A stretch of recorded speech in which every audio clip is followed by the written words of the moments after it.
Hello friends, Baghel study 91 में आप सभी का स्वागत है। 100 शब्द प्रति मिनट डिक्टेशन स्टार्ट। उपाध्यक्ष महोदय, मैं इस बिल का समर्थन करता हूं। मुझे प्रसन्नता है कि कृषि मंत्री महोदय एक बिल लाए हैं, लेकिन दुख है कि जैसा बिल लाया जाना चाहिए था वह नहीं आया। मुझे खुशी है कि मंत्री महोदय ने बड़ी हिम्मत से यह बिल पेश किया है, परंतु कुछ सदस्यों ने आज इसका विरोध किया है। उन्होंने इस बात की ओर ध्यान नहीं दिया कि जब तक जंगलों को हम बचाकर नहीं रखेंगे और जमीन पर अनुचित कब्जा करने की लोगों की जो आदत है उसको नहीं रोकेंगे, तब तक हम जंगलों को नहीं बचा सकेंगे। हमारे सामने देश की जो एक अन्य सबसे बड़ी समस्या है वह है बेरोजगारी। उसे यही एक विभाग है जो सबसे ज़्यादा दूर करता है। आदिवासी लोगों को, गरीब और पिछड़े लोगों की जंगल से ही रोजी रोटी चलती है।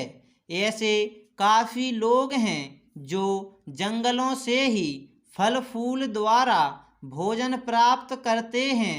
मैं इस विषय में मंत्री महोदय का ध्यान आकृष्ट करना चाहता हूँ। मेरा क्षेत्र अंडमान निकोबार द्वीप समूह है जो बहुत हरा भरा है। यहाँ काफ़ी जंगल है, उनको काटा जा रहा है। यदि अभी इसको तुरंत रोका नहीं गया तो एक दिन ऐसा भी आएगा जब वर्षा भी नहीं होगी।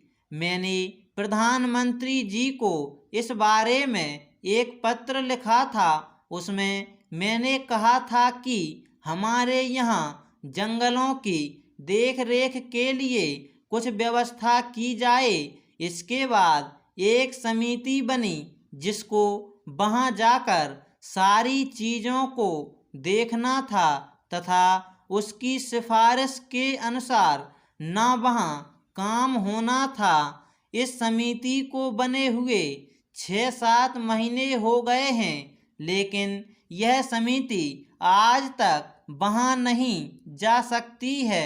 झगड़ा क्या है? झगड़ा यह है कि कनिष्ठ अधिकारी को इस समिति का अध्यक्ष बना दिया गया है। जो वरिष्ठ अधिकारी हैं वे कहते हैं कि हम इसके नीचे कैसे काम करेंगे, उनके साथ कैसे जाएंगे। इसलिए यह जो चीज़ है इसकी तरफ आपका ध्यान जल्दी से जल्दी जाना चाहिए और आपको इसको देखना चाहिए।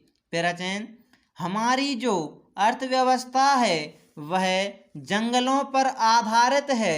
जो गरीब लोग हैं उनका गुजारा इनसे ही चलता है।